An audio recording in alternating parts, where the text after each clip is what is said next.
Acá lo que manda es el mercado, no la futurología que nosotros podamos decir. Creo que debemos ser una de las pocas revistas sí, claro. De tirada nacional y con tanta tirada que se sigue haciendo. No, acá no hay fórmula de Coca-Cola, es mucho trabajo los 30 días del mes. Es un trabajo que no termina nunca.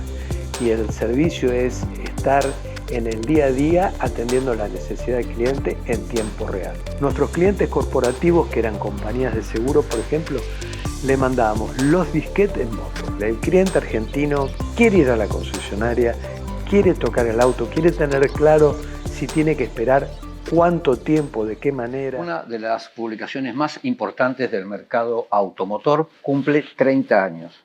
Se trata de Infoauto, esta clásica publicación en papel que todos los concesionarios tienen y los vendedores de autos tienen en el cajón de su escritorio. Nos acompaña Gustavo Bacaleini, quien es el director ejecutivo de Infoauto Sociedad Anónima, con estos 30 años de presencia ininterrumpidas en el mercado. Decime, Gustavo, vos antes de que arranque Infoauto, ¿a qué te dedicabas? ¿Qué vínculo tenías con el mercado automotor? Bueno, desde joven me dedicaba a la venta de autos. Empecé en el mundo del auto usado.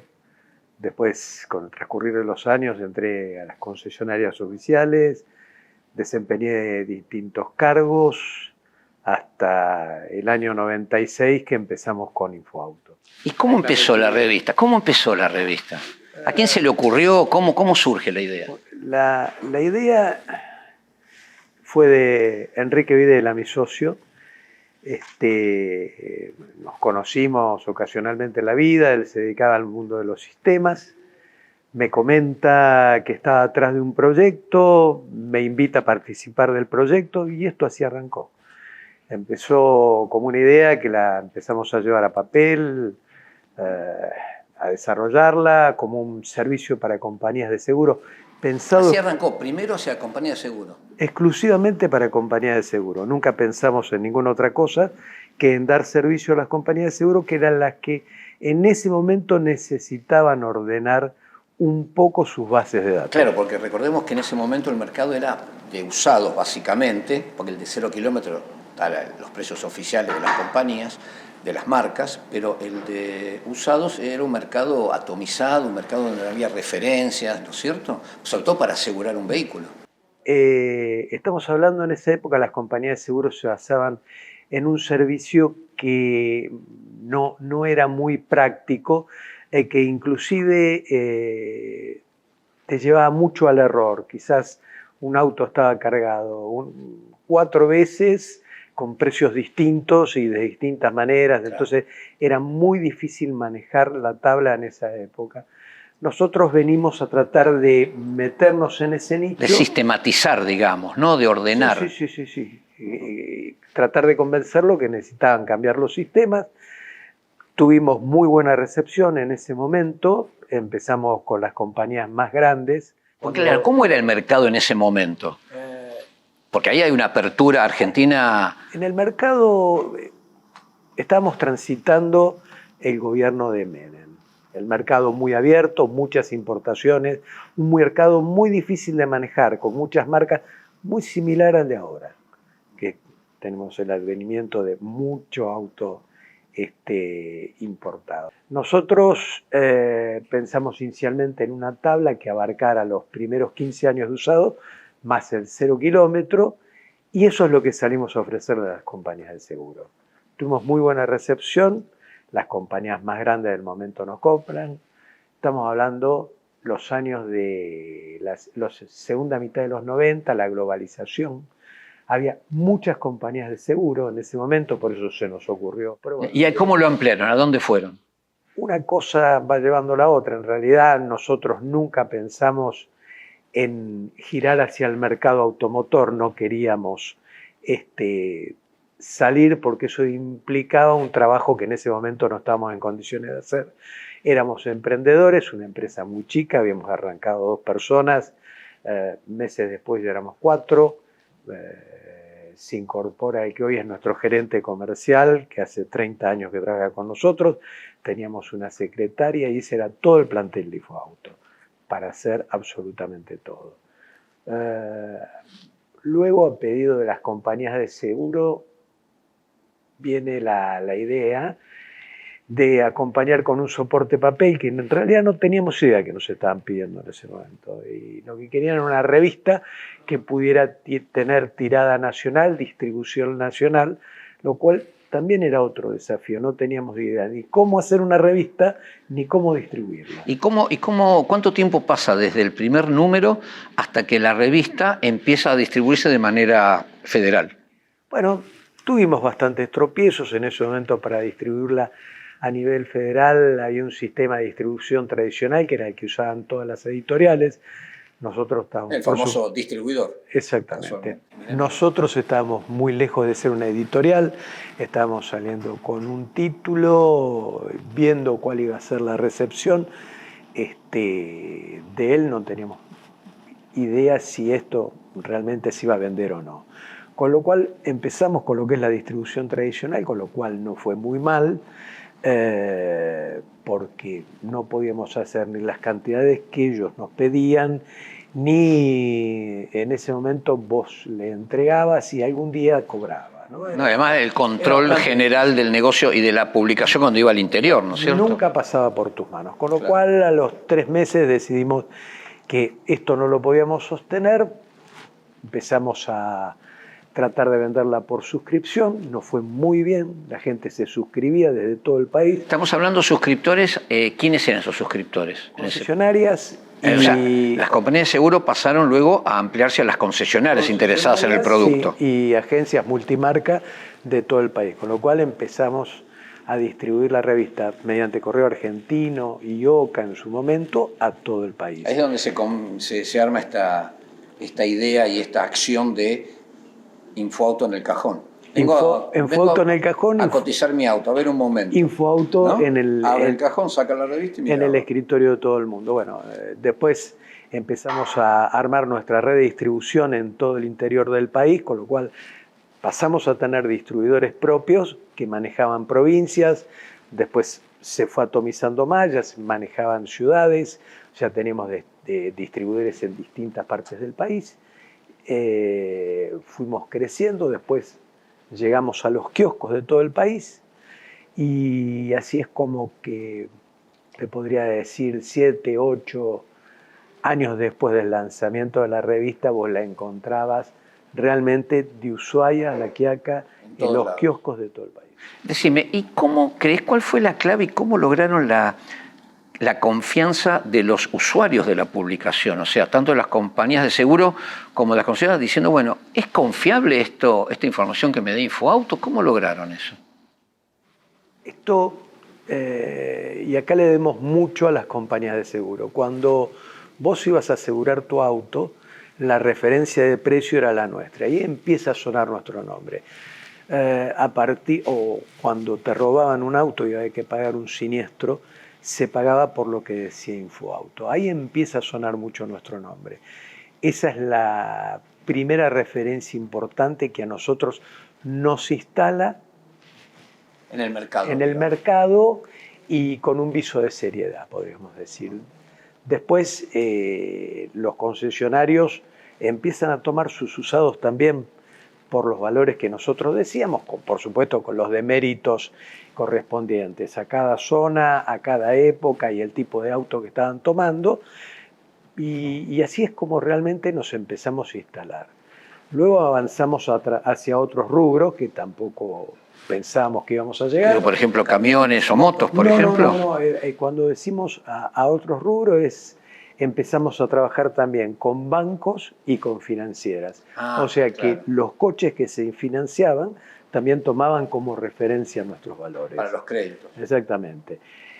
Y lo que vos nos decís, bueno, de cómo tenemos que incorporar camiones, que fue lo primero que tuvimos que incorporar, también a pedido de las compañías de seguro, porque era un riesgo que ellos no tenían valorizado y tenían automatizadas sus tablas con nuestro servicio, y vino el pedido de incorporar camiones. Para incorporar camiones, que era un rubro que básicamente no conocíamos, tuvimos que incorporar técnicos especialistas en camiones.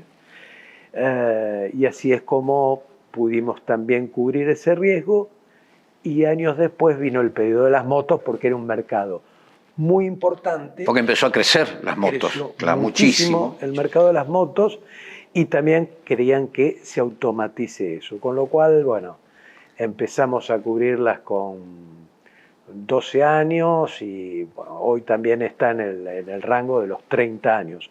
Hoy nosotros cubrimos 30 años de antigüedad. De todos los vehículos, de todas las versiones, de todos los modelos, de todas las marcas. Importado, nacional, auto, moto, camión, lo que está dando vuelta que tiene ruedas. Menos cortadora de pasto. Y maquinaria agrícola que todavía venimos tratando de no hacerlo porque no somos entendidos. Estamos referenciando los valores de plaza. Decime una cosa, en una época que ya viene desde hace un tiempo, casi te diría desde un poquito antes de la pandemia y explotó en la pandemia, desde un contexto absolutamente digital, ¿cómo explicás la vigencia del papel en Infoauto? Mira, no lo explicaríamos de ninguna manera si el cliente no lo requiriera. Si vos me preguntás a mí, por supuesto, tengo un cariño muy especial con la revista. Con el papel, digamos. Exactamente, con la parte de papel. Es algo que tuvimos que aprender desde cero. No teníamos la menor idea cómo se hacía una revista. Nos tuvimos que convertir en editores, después en distribuidores y todo lo que conlleva, que la gente que entiende algo de revistas sabe de lo que estamos hablando. Pero hoy, vos decís, ¿por qué llegás a cualquier parte del país y seguís encontrando la revista? Porque mucha gente quiere la revista papel arriba de su escritorio y si bien tenemos servicios superadores al de la revista, como la aplicación web que vos tenés en tu teléfono, el equivalente a la revista, pero aparte con una ficha técnica, con valores históricos, con comparadores entre vehículos, o sea, que te da un servicio en tiempo real para que lo utilices en cualquier lado donde tengas internet. Espectacular, decís, ¿y se sigue vendiendo la revista? Bueno, porque el público la sigue pidiendo. Y la sigue pidiendo, y el número sigue siendo extremadamente importante, por eso la seguimos haciendo. Creo que debemos ser una de las pocas revistas de tirada nacional y con tanta tirada que se sigue haciendo. Decime, ¿cómo es el proceso para capturar la información y el relevamiento de los precios del mercado? Bueno, es el mismo que desde día uno. Nosotros no hemos cambiado absolutamente nada. Y yo creo que forma parte del secreto. ¿Como la fórmula de la Coca-Cola? No, acá no hay fórmula de Coca-Cola. Es mucho trabajo los 30 días del mes. Es un trabajo que no termina nunca. Tenemos una cantidad de técnicos especializados en cada marca que trabajan dentro de nuestras oficinas y después tenemos un montón de gente con la que trabajamos en todo el interior del país, que es donde recabamos la información de a qué valores se cierran las operaciones. Porque el tema no Ese es el valor de mercado real. Ese es el valor. ¿A cuánto se vendió tu auto? No cuánto se pide. Exactamente. Porque vos podés pedir cualquier cosa y luego el mercado no lo valida. Desde que aparecieron los marketplaces hay una gran confusión con los precios y una gran disparidad y dispersión. Y también hay un poquitito de mala intención, que la persona que no es muy entendida en el tema muchas veces es la más confundida, o sea, cree que el valor es el que no es o cree que va a comprar muy por debajo del precio de mercado y también es una trampa. Bueno, todas estas cosas pasan en los marketplaces. Bueno, nosotros de esa manera trabajamos. El equipo es muy grande y cuando vos me hablabas también de por qué la credibilidad. Este servicio hace 30 años que sale de forma ininterrumpida. Las compañías de seguro, el anteúltimo día hábil de cada mes están recibiendo las tablas, los formatos, todos los clientes corporativos en formato digital, el anteúltimo día hábil del mes anterior están recibiendo la tabla. El día 10 de cada mes reciben una segunda tabla. O sea, una ¿sí? actualización. Una actualización, ¿por qué? Porque las listas de precios de 0 kilómetros salen entre el día 3 y 6, 7 de cada mes. Y bueno, en este país también hemos sufrido épocas bastante complejas desde lo económico. Bueno, ese es un tema, ¿no? Y ahí tuvimos que sacar una tercera tabla que sale los días 20, con lo cual nosotros estamos preparados para sacar 3 tablas por mes según la necesidad del momento. 30 años de vigencia en la Argentina es un logro heroico casi, ¿no? Y haciendo lo mismo. Entonces, sin embargo, el país pasó por distintas etapas económicas, políticas, subieron, bajaron, inflación, restricciones, cambios en la valorización de los vehículos, prohibiciones y demás. ¿Cómo se adaptó la revista? Pensemos lo siguiente. Nosotros comenzamos a dar servicios en época de convertibilidad. 1 peso, $1. Hoy $1 vale 1.420. Y algo. O sea, imagínate en 30 años por lo que pasamos, ¿no? Exacto. De 1 a 1.400. En el medio de esto pasamos inicialmente por la crisis del final del 2001, enero del 2002. Mira, yo te voy a contar una pequeña anécdota. Enero del 2002 sale la revista. Bueno, la crisis no la tenemos que recordar, muy dolorosa, nos pasó de todo, tuvimos muertos, bueno.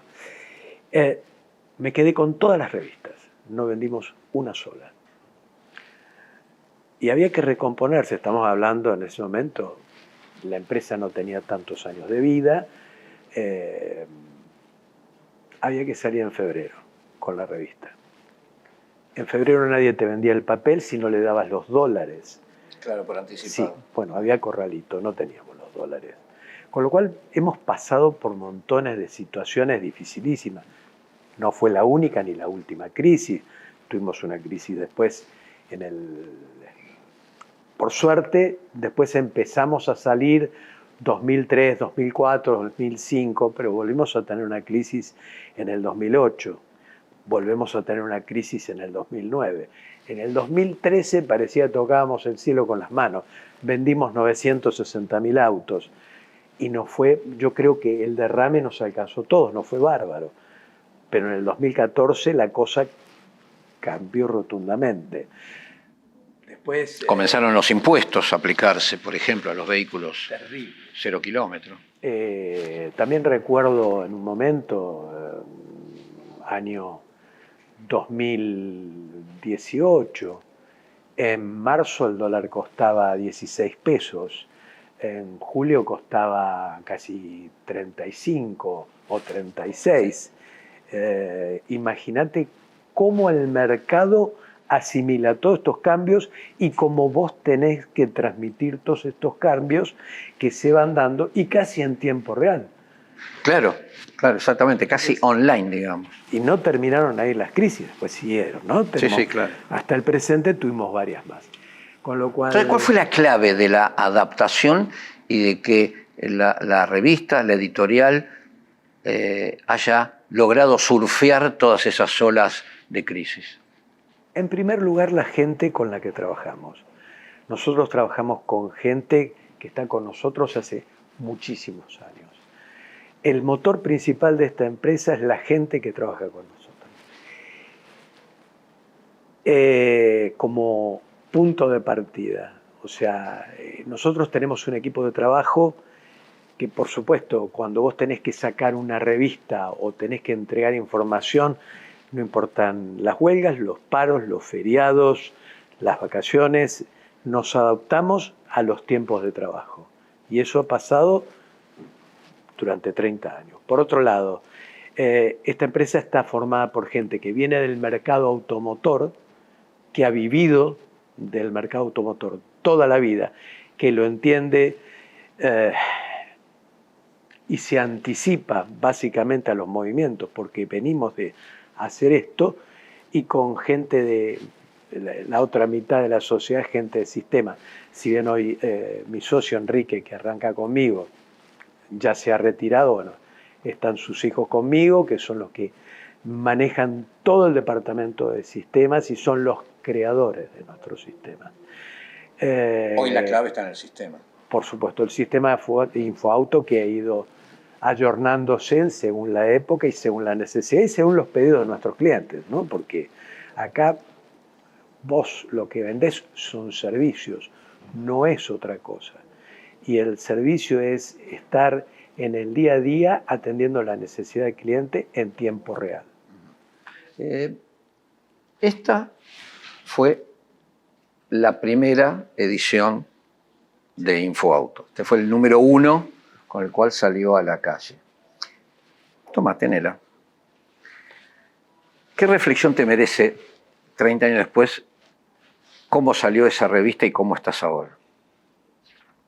Si yo te contara lo difícil que fue hacer esto, lo difícil. No lo que tiene dentro, ¿no? Porque los precios sabíamos hacerlos, estaba todo dispuesto como para el servicio darlo. Poder hacer esta revista fue titánico, poder salir en mayo del año 96.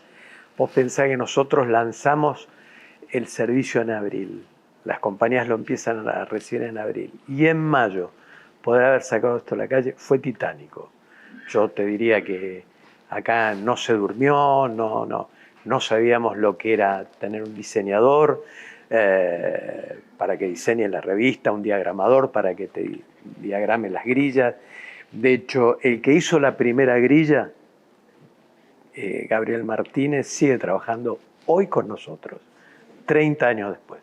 Cuando yo te hablo de poder haber mantenido un plantel durante tanto tiempo. ¿Y en qué momento comienzan a aparecer notas periodísticas en la revista? No recuerdo exactamente cuánto tiempo después, pero no pasó mucho tiempo.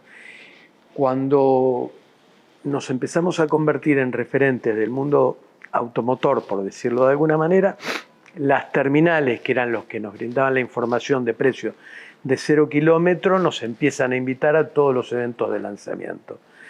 Y ahí es cuando dicen, pero ¿por qué ustedes no tienen una revista que contemple toda la información de los lanzamientos? Nosotros los apoyamos, bueno. Para darle un poco de valor agregado a la lista, ¿no? El valor agregado de la tabla de precios, donde empezamos a mostrar todos los lanzamientos de autos, bueno, y después un montón de... que ahí también viene la incorporación de periodistas, fotógrafos, diagramadores. Sí, otros diagramadores, y se sigue complejizando el armado de la revista. La revista ya cambia de peso, cambia de volumen, aparecen cantidad de páginas a 4 colores, que también es mucho más difícil llegar a eso. Tenemos que cambiar el tipo de imprenta para poder llevar adelante todo este trabajo. Y también aparecen avisos. Y aparecen los avisos que eso le da sustentabilidad al producto, sí, ¿no? Porque no había sino cómo sustentar un producto que a la vez se convertía en algo mucho más costoso de hacer. Claro, obviamente. Desde el punto de vista periodístico, un tema importante que hizo bastante ruido en el mercado fue una serie de notas sobre el maldito gasoil. ¿Vos te acordás cómo surgió ese tema? ¿Por qué surgió esa idea? Sí. En un momento determinado empezamos a recibir nuevos motores en los coches importados con la norma Euro 1, Euro 2. Nuestros combustibles no estaban preparados para eso. Nuestros combustibles, estamos hablando de los combustibles de Argentina. Los combustibles sí, argentinos, lo que se destilaba acá. Un día estaba en la presentación de un auto y en una charla con colegas estaba el ingeniero Garibaldi. Alberto Garibaldi. Sí, uno de los... Un referente en el sector. Referente y uno de los tipos más didácticos que yo he conocido. Sale este tema y yo le comento que me encantaría hacer una cantidad, algunas notas sobre este tema, pero que por supuesto técnicamente no estamos en condiciones de hacerlo. Claro, recordemos que en esa época, perdón Gustavo, en esa época algunos motores se rompían, otros importadores de alta gama decidían no traer vehículos gasoleros, No, los motores no los podían traer. gasoleros explotaban. Así, literalmente, explotaban. Porque nuestro combustible tenía más porcentaje de azufre de que permitían esos motores, Claro. toleraban esos motores. Bueno, en la charla dice, mira, si yo la nota la tengo hecha, pero no la puedo publicar. Dice, yo la publicaría. Bueno, si vos la escribís para mi revista y la firmás, yo te la publico. Y así nacen una serie de notas que en tapa salían como maldito gasoil en negro. Y bueno, ese maldito gasoil nos trajo bastante problemas con alguna petrolera. Bueno, pero no se decía nada mentiroso, era la realidad. Pero a veces la verdad duele. Sí, es cierto. Tratamos por un tiempo de no volver a hacer notas molestas, pero bueno, se repitieron. Hablando de temas periodísticos y del mercado, en los últimos años se están dando dos fenómenos muy particulares en el mercado automotor. La llegada masiva de marcas chinas y vehículos electrificados. ¿Cómo analizas esos dos temas? Bueno, los autos chinos ya son una realidad, los encontrás por todos lados. Se han vendido muy bien gracias a que han tenido una exención especial, tanto híbridos como eléctricos, por debajo de una suma de dinero. En origen, vemos crecer la red de concesionarios. No nos queda tan claro si la red de servicios y repuestos está creciendo de la mano de los concesionarios. Pero bueno, hoy son una realidad, la gente se está animando a comprar autos chinos. Si me vas a preguntar si yo me compraría un auto chino, no, yo preferiría que te lo compres vos, lo uses 2 años, y si te sale bien, después... O sea, ¿me querés usar de conejillo de Indias? Muy bien. No te quiero usar. Pero no, son una realidad, la gente hoy los está comprando. Y con respecto a los autos electrificados, la primera impresión, que es lo primero que se me viene a la cabeza, es que son caros. Que son caros. Sí, que son caros. ¿Por qué? Porque vos cuando levantás la tapa del capot de tu auto encontrás un montón con una cantidad, un motor con una cantidad de periféricos. Estás hablando del motor térmico, digamos. Motor térmico, claro. Sea diésel o sea naftero, de altísimo costo. Levantás el capot de un auto eléctrico y lo único que encontrás es un motor eléctrico. No le si es que está en el capó, si no está en las ruedas. Si no puede estar en las ruedas. Y bajo tu asiento, una gran batería. Con lo cual, si entendemos que lleva uno y que lleva otro, y decís un SUV del segmento B chino, eléctrico, $30.000, la gente viene y te dice que le parece barato porque tiene unos hermosos acabados, unas pantallas espectaculares que en algunos casos giran y hacen un montón de cosas. Y yo te digo que sí, que realmente tienen unos acabados muy interesantes y que vos lo mirás y te lo querés comprar. ¿Debería valer ese segmento, ese SUV del segmento de $30.000? No. Está muy lejos de lo que vale en origen. No hablemos de los impuestos, no, está muy lejos de lo que vale en origen. Debería costar mucho menos. Ahora, si de la mano de esto estamos hablando de autos que en manual te hablan de autonomías que después llevadas a la vida real son difíciles de lograr, que en muchos lugares no es tan fácil cargarlos, que no tenemos la cantidad de cargadores como para que esta cantidad de autos que se están vendiendo se carguen, de que si yo vivo en un edificio y tengo una cochera subterránea, hay que ver si el consorcio me permite poner un cargador de baterías. O sea, si no hablemos de Europa, en España ya hay garajes privados que no te permiten entrar, no cargar, entrar con tu auto eléctrico. Sí, porque tienen un miedo, digamos, por cuestiones de seguridad, de alguna reacción química que podría generar la batería. Como hay consorcios que no te permiten poner cargadores de autos eléctricos en tu cochera subterránea. Pero bueno, yo vivo en un country, voy a hacer 70, 80, 100 kilómetros por día. Se convierte en un auto Lo podés poner ahí, claro. muy interesante, porque si lo cargo en mi casa, el costo está por debajo de lo que sería el costo de combustible. Pero tengo las instalaciones, sé qué tipo de cableados necesito, sé si voy a tener el amperaje suficiente. O sea, hay un montón de cosas que, bueno, uno ya se estuvo interiorizando. Nosotros utilizamos como banco de prueba todo lo que pasa en Europa, y la referencia es lo que pasa en Europa, porque, por supuesto, es el continente donde más marcas hay y más autos. Sí, digamos, a diferencia de China, que en Europa tenés información pública disponible, cosa que en China no. Y de digna, porque la China no llega. Claro. Pero, Gustavo, sí. ¿qué impresión tenés respecto del valor de reventa de los vehículos electrificados y de los vehículos chinos en nuestro país? Mira, del vehículo electrificado, no siendo Toyota, que Toyota ya demostró que no solamente tiene las baterías en tiempo real, sino que los costos son muy contenidos y los servicios existen y están en todo el país. Lo que tenemos son bastantes dudas.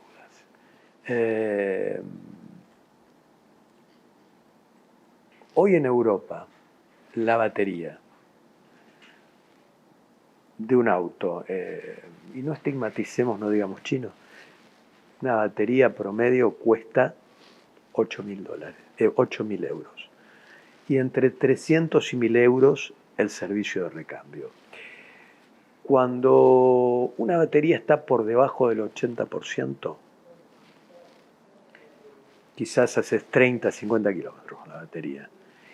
Si te caes bastante por debajo del 80, digamos al 70, en algún momento podés tener fallas que hagan que tú, si estás en un híbrido, tu motor térmico no funcione, porque funcionan uno combinado con el otro.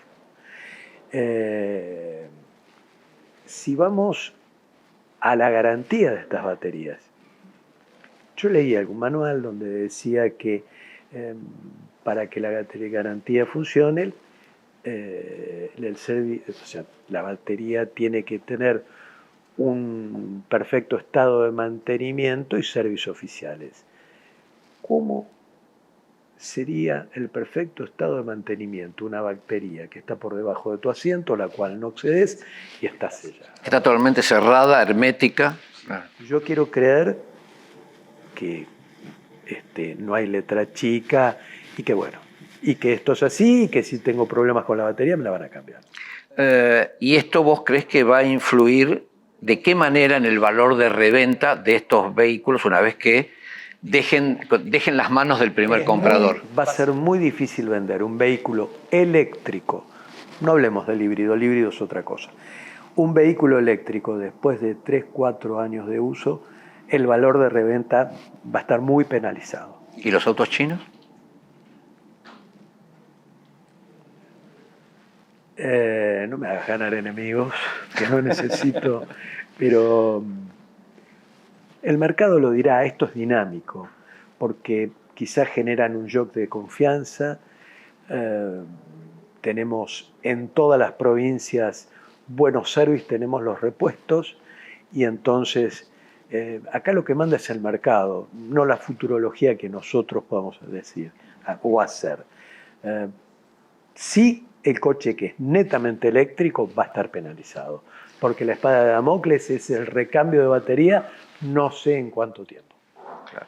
Decime, volvamos a la revista, ¿Cómo vislumbrás los próximos años de InfoAuto? ¿Cómo va a evolucionar el servicio a los clientes? ¿Cómo vislumbrás que se puede incorporar nuevos sectores, nuevas acciones? ¿Cómo lo vislumbras? Mira, déjame que estamos hablando de los 30 años, te retrotraigo al día 1, un minuto de InfoAuto. En el día 1 de InfoAuto, corramos la revista, no existía internet. Nuestros clientes corporativos, que eran compañías de seguro, por ejemplo, le mandábamos los disquetes en moto. A veces se desmagnetizaban en el camino, claro, y había que volvérselos a mandar. Bueno, después apareció Internet, fueron cambiando las cosas, nosotros nos fuimos ayornando a las necesidades del cliente. Un día los sistemas cambiaron, la información se consumía desde una API y no desde el tipo de bases planas que antes le mandábamos, y de esta manera vamos mutando los servicios y los vamos ayornando según la necesidad del mercado y del cliente, que el cliente es en definitiva el que te está pidiendo en base a las necesidades. Gustavo, ¿qué es Nexo? Nexo es un servicio nuevo que lanzamos el año pasado, que está pensado básicamente para concesionarias multimarca y concesionarias oficiales. ¿Y en qué consiste? ¿Cómo está implementado? Mira, nosotros siempre a partir de motorizar sus tablas le estamos incorporando otros servicios que puedan manejar su stock, que puedan multipublicar en distintas redes sociales y marketplace, que puedan también automatizar otra cantidad de procesos del día a día, como desde generar un boleto de compra-venta a poder ir cambiando valores de publicaciones. O sea, el día a día, meternos en el día a día de lo que es una concesionaria multimarca y todo su movimiento, y poder trabajar junto con ellos en la automatización de todo esto. Entendemos que es algo que estaba faltando, y conociendo un poco lo que es la necesidad del concesionario, tratamos de salir también a cubrir esto, que era una necesidad que nos estaban manifestando los concesionarios, sobre todo multimarca. Viste que en Europa hace un tiempo comenzó un concepto de venta de vehículos sin concesionarios. ¿Vos crees que eso puede pasar en la Argentina? Mirá, ¿qué cambió en el consumidor argentino? El consumidor argentino, cuando llega a la concesionaria, llega muy informado, tiene 100% claro qué quiere comprar, y sobre el vehículo que definió o el producto que definió comprar, tiene absolutamente todos los detalles técnicos. Hoy el vendedor tiene bastante menos trabajo técnico con respecto a explicarle de qué se trata el producto. Incluso hay algunos vendedores que deberían tomar cursos de los compradores. De los compradores, ¿no? Eso lo tiene bastante resuelto, porque el comprador llega totalmente decidido e informado. Ahora, por un tema de idiosincrasia, no creo que nadie haga una compra digital. Estamos hablando de 0 kilómetros, ¿no? 0 kilómetros, sí, en Argentina. Yo veo mucho la experiencia europea, y dentro de la experiencia europea te puedo hablar de la experiencia de Reino Unido, de la experiencia española, que son las que más conozco. Y existe la posibilidad de comprar un auto usado o un 0 kilómetro vía web. Y bueno, a veces sale mejor. Sí, que lo podés configurar color, color, características del auto y demás, ¿no? En 100% de los casos.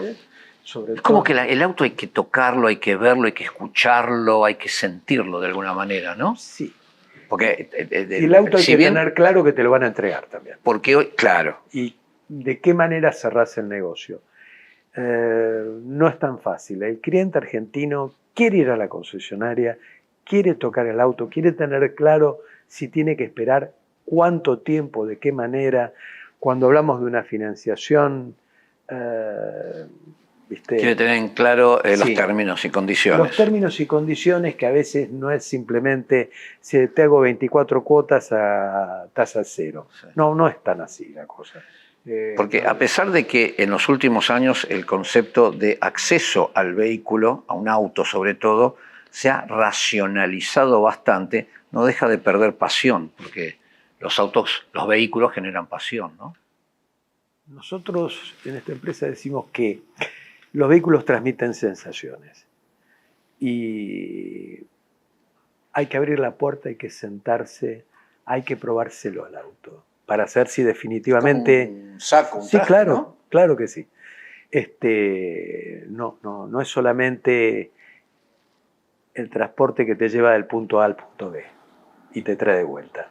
Es mucho más que eso, por lo menos para el argentino. Es como decía un viejo vendedor de autos, el auto es como el colchón, lo tenés que usar todos los días y tenés que estar cómodo, ¿no? Tenés que estar cómodo, te tenés que sentir a gusto. Y aparte, es muy difícil decir, yo me voy a comprar un auto por internet. Vos hace 60 días tenías otra realidad de mercado. Hoy aparecieron los descuentos, la tasa sin interés, Bonificaciones. muchas bonificaciones. O sea, de no tener coches en las concesionarias, hoy tenemos sobrestock, encontrás lo que quieras. El arrastre también al precio del usado, que está retrocediendo, porque retrocede el precio del cero. No con la misma velocidad, pero definitivamente para poder venderlo el usado, lo vas a tener que acomodar a los valores que el mercado te dice. Entonces, comprar por internet no lo veo. Gustavo, para ir redondeando y terminando esta entrevista, ¿cómo vislumbrás dos temas? Uno va a ser consecuencia del otro. Primero, ¿cómo vislumbrás el mercado automotor a futuro, los próximos 5 años? Aunque 5 años por ahí en Argentina es un plazo excesivo, es enorme, pero 5 años. ¿Y cómo vislumbrás la evolución de Infoauto para esos 5 años? Bueno, el mercado es muy dinámico. Vos lo podés separar en dos verticales. Uno, lo que va a venir producto de lo que el mundo te inyecta o que el mundo te trae, o las novedades del mundo. Hay una realidad, los productos chinos llegaron para quedarse, cada vez vamos a tener más a nivel Mercosur, cada vez más fábricas se van a instalar en Brasil, lamentablemente no en Argentina, por tema de escala o políticas que a veces son mejores, a veces no tanto, con lo cual eso es una realidad. ¿Cómo va a ir mutando el mercado? ¿Cómo lo va a ir recepcionando? ¿Y cómo va a actuar en consecuencia? Traducido a valores, nos los va a decir el tiempo. ¿Cómo veo, la segunda pregunta, cómo veo Infoauto? Claro, el futuro, ¿cómo ves la evolución? ¿Cómo va a ser el crecimiento en un mundo cada vez más tecnologizado? Mira, la idea es no cambiar absolutamente nada de lo que dio resultado. O sea, nosotros tenemos que seguir... Equipo que gana no se cambia. Si alguien lo dijo, ¿no? Sí. Tenemos que seguir la evolución de mercado, seguir ayornándonos, no detenernos en la incorporación de nuevos servicios. Tenemos la suerte de que el ingeniero de sistemas que maneja todos los sistemas de Infoauto es de la familia, con lo cual esto no se detiene nunca. Y nuestros propios equipos de trabajo, nuestros técnicos, son los que todos los días van pidiendo modificaciones para que el servicio sea cada vez mejor. Que también va en línea con lo que nos van pidiendo todos los días nuestros clientes. Necesitaríamos agregar tal cosa o tal otra. Tenemos la suerte que nos retroalimentamos desde lo que se le ocurre a nuestro equipo técnico o de lo que nos van pidiendo todos los días nuestros clientes. Y no detener este crecimiento y esta forma de ayornarnos constantemente es lo que nos mantiene vigentes. Estuvimos con Gustavo Bacalén, quien es el director ejecutivo de la publicación Infoauto en sus 30 años de vigencia ininterrumpidas en el mercado automotor.